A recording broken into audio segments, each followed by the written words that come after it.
I am going to create a bare minimum macro in Audacity that you should also build. This macro is the foundation of any macro you will build to make your audio sound better. These are the absolute minimum effects that should be inside your macro if you want to start getting consistent, usable audio. And the structure I'm going to show you here is called a compressor sandwich. Don't worry about the name right now. I'll explain why it works in the next video. For now, focus on building it correctly. Let me show you step by step. First, go to Tools and then open the Macro Manager. From there, click on New to create a new macro and name it. I will call it Bare Minimum, but you can name it anything you wish. Inside this Bare Minimum macro, we are going to add 3 effects in a very specific order. The order is extremely important here. I will click on Insert. The first effect will be Normalize. After that, you will add a compressor. And finally, you will add another Normalize. So your full chain becomes Normalize Compressor Normalize. The compressor effect is between 2 normalize effects. That's why this is called the compressor sandwich. The compressor sandwich is a term coined by me, so you won't find it anywhere. Nonetheless, it helps us to understand in which order you should use a compressor effect. Now let's configure each of these. For the first normalize, set the peak amplitude to -3 decibels. Then for the last normalize, again set the peak amplitude to -3 decibels. So both normalize effects should be set to -3 decibels peak. This is generally considered a standard practice in audio processing. What this does is it keeps your audio at a safe level, prevents clipping, and prepares the signal properly before and after compression. Now, depending on your workflow or platform, sometimes you might not strictly follow the -3 decibel rule. For example, in certain voiceover platforms or different delivery standards, you may adjust this slightly. But as a general guideline, especially when you are starting, -3 decibels is a safe and reliable choice. Also, for ACX audiobooks, the peak below -3 decibels is a strict requirement. So there is no harm in following the -3 decibel peak in the normalize effect. Now let's set up the compressor. Go to the factory presets and choose the lead vocals. That gives you a good starting point for voiceover or voice audio. Then adjust the ratio to around 2.8.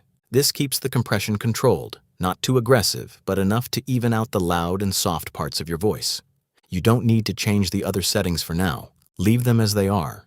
This is a moderate compressor configuration, and most of the time it will work. We will eventually learn when this configuration does not work and needs more adjustments. But for now, this configuration is a good starting point.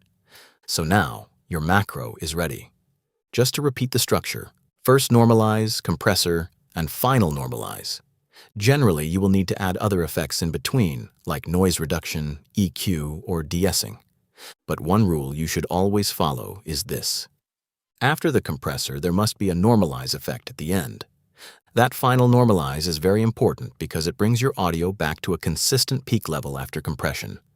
You can add other effects between the first normalize and the compressor if needed. Why this structure is called a compression sandwich and why it works so well for voice audio, I will explain in the next video. For now, just make sure you build it correctly. Once everything is set, click on Save. Your macro is now ready to use. Now let's test it on a recording. Here is a raw recording. If I go to the ACX check, you can see that this audio is currently failing in the peak and RMS levels. I'll go to Tools, Apply Macro, select the Bare Minimum macro. The macro is applied to the audio. After applying the macro, if I go back to ACX check, I can see that the audio passes the peak and RMS requirements. Now, one important thing to understand. Not every recording will perfectly pass ACX standards using just this bare minimum macro. But this macro gives you a very strong starting point. It helps you quickly process your audio and determine whether your recording is consistent. If your audio still does not meet the peak and RMS requirements even after using this macro, you will need to use other effects or configure the compressor differently. Understanding that is a key part of understanding audio editing. And in the upcoming lessons, I will show you exactly what to do in those situations. If you are watching this video on YouTube, this video is part of my full course on Professional Audio Blueprint in Audacity. The link to the complete course is available in the description and pinned comment below. This course is specifically designed for those who are serious about producing high-quality, professional-grade audio, particularly for voiceovers and audiobooks.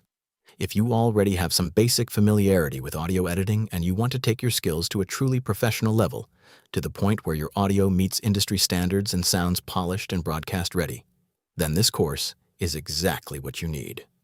Check out the link below, and I will see you in the next video.